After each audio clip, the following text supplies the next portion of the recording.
That the NASDAQ, the S&P 500 opening up in the green and the Dow in the green. The Dow up about a point this morning. So that is good news ahead of this jobs report. Jobs report, of course, probably impacting the markets. This was to be expected by investors. Back to you. Yeah, that's good news. Green is always good, Krisha. Green across the board. Always a good sign. Christina Thompson, thank you so much. We appreciate it.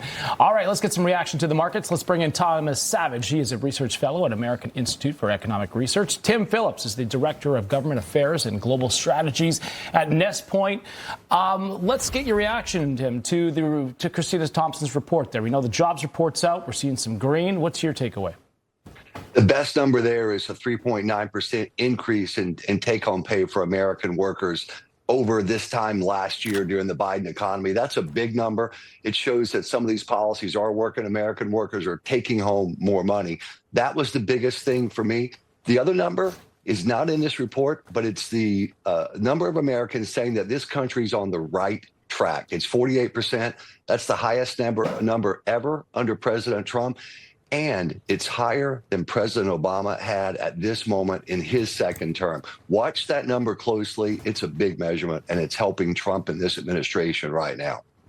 Well, Thomas, of course, we're reacting to the jobs report, but we also have to get into this. Elon Musk is escalating his growing feud with President Trump by saying the president's tariffs would result in a recession later this year. Musk writing on X, the Trump tariffs will cause a recession in the second half. Do you agree with this? Whether or not it happens in the second half remains to be seen. But unfortunately, when you look at those job numbers, you want to look under the hood. So where we're seeing the most job growth, of course, is in healthcare, which is a heavily subsidized, government subsidized industry. But we're also seeing it in hospitality as well. A lot of growth there, which could reflect the fact that in May, it's the start of the summer. Seasonal employment is going up in the buildup for Memorial Day and the summer months, but hopefully that job growth continues to grow outside of the summer season. The one thing we do see, though, that is a little concerning for me, I don't think it's quite recession territory yet, but one thing that is a bit concerning is the hiring freeze. Companies, and I've said this a number of times on this program, that the key word with these tariffs are uncertainty.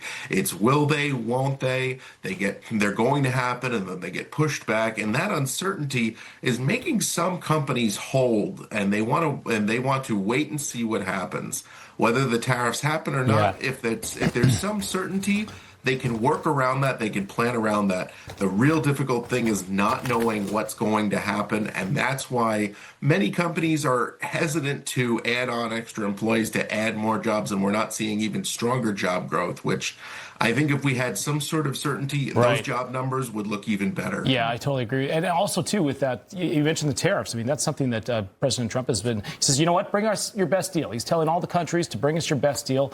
He actually just had a call, he said, with President Xi of China. And he said it was a good call. In fact, he said that this is positive, that they're working towards a deal here. Tim, your takeaway from this, do you think that that's going to impact the markets? I think it is. Those are positive statements coming from the president. One other number worth noting in this jobs report, it increased, it beat expectations despite government jobs being cut, the government workforce, by almost 25,000 jobs in this month. That's a good thing long-term for the economy, to shed workers within the government. We need the private sector as a bigger share. So this jobs report beat expectations, albeit slightly, even with those numbers going down. So that's another good sign.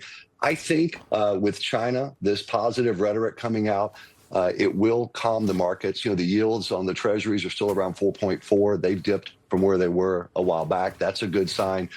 In general, given the headwinds and the uncertainty, this is a pretty good jobs report. We shall see what happens here, but that's good. We've got the green there on the Dow Jones. Tim, Thomas, thank you so much. We appreciate it. We will get back to you guys again.